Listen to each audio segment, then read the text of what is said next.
皆さん、こんにちは。今日の一言、日本語の時間です。За, та бүхэнд энэ өдрийн мэндийг хүргэе. Өнөөдрийн Японы цаг боллоо. 今日の先生は私、チェングンが教えます. За, өнөөдөр миний бие Цэнгүн та бүхэнд Японыг заах нэ. За, анхаарлаа хандуулаарай. さて、今日のテーマは熱中症です. За, өнөөдрийн бидний сурах үг нь нарших, наран цохиулах, халуун цохиулах гэдэг үг юм аа. 夏の建設現場や屋外作業では特に注意が必要な症状で、多くの人が熱中症で体調を崩してます. За, ялангуяа та бүхний ажиллаж буй барилгын салбарт аль эсвэл гадаа удаан цагаар ажиллах үед хамгийн болгоомжлох ёстой шинж тэмдгүүдийг бас би өнөөдөр зааж өгөх нэ. Жил бүр маш олон хүмүүс наршиж, наран цохиулж өвддөгөө. はい、熱中症の症状. За, наран цохиулах. За, түүний шинж тэмдгүүд. За, мэдээж толгой эргэтгэе. めまい.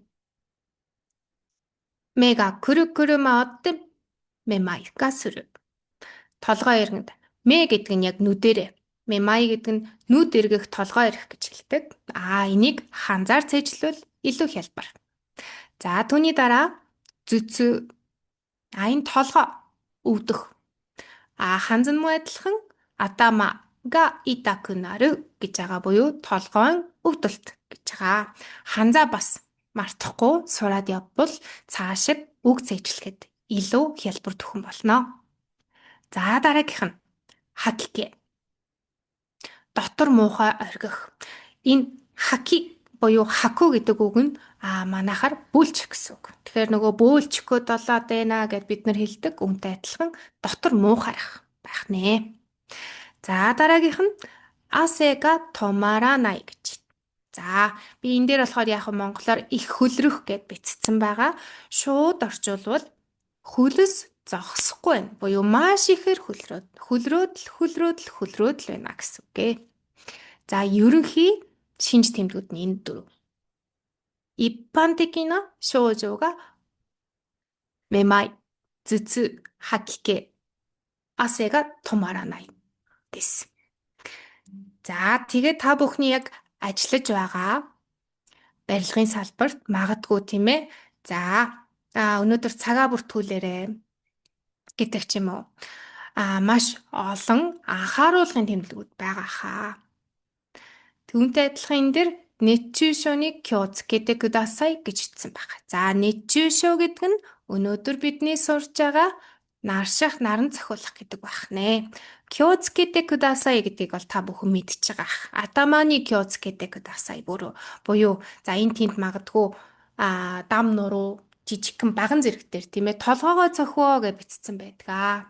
気をつけてくださいгэдэг нь болгоомжлоор явчих. Тэгэхээр наршихаас, наран цохиулахаас болгоомжлоорой гэж байгаа. За, тэрний дараа水をこまめに飲んでください.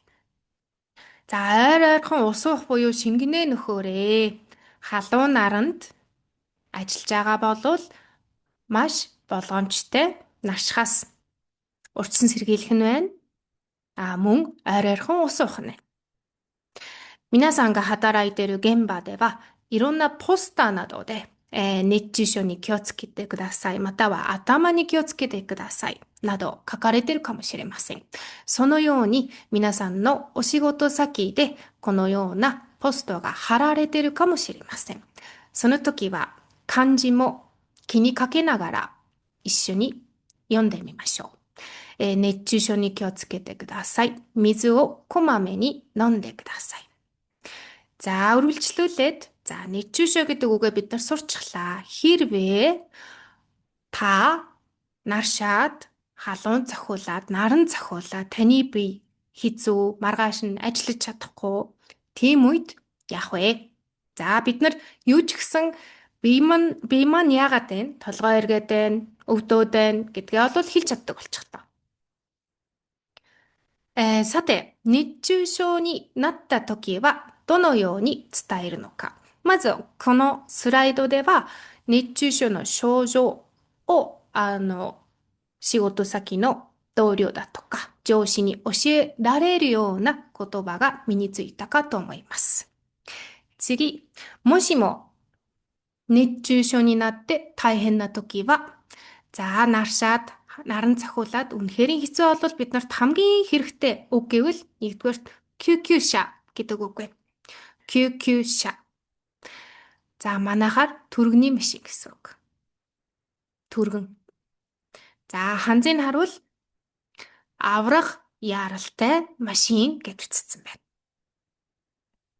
QQ-шаはモンゴルでもありますね。この漢字も気にかけてみますと、救う、急ぐ、車と書かれてます。漢字もちょこちょこですが覚えていきましょう. За дараагийнх нь эмч гэдэг үг байна. Иша. За бид нар яг хоо энэ тэн та бүхэн бас сонссон бах те. Оиша-сан эсвэл сенсей гэж хэлдэг бах. Тэгэхээр энэ дээр хэдүүлээ иша гэдэг үг эхлээ сураад авъя. Би энэ хэцүү өвдөж ивэл хэдүүлээ түргэн гэдэг үгээ мэддэг байх нь байна шүү. Эмч гэдэг үгээ мэддэг байх хэрэгтэй байх нэ. 次はお医者さんです。医者というのが一般的ですが、皆さんよく現場でもまたはドラマとかでもお医者さんまたは先生と聞いたかもしれません。もしも万が一の時に、まずは救急車が呼べるようにお医者さんに見てもらいたいというふうに訴え得ることができるような言葉を覚えましょう. За тэгэхээр QQ-ша гэдэг түргэний машин гэдэг үгээ бид нар сурчлаа. За тэрний дараа иша буюу эмч гэдэг үгээ сурчлаа.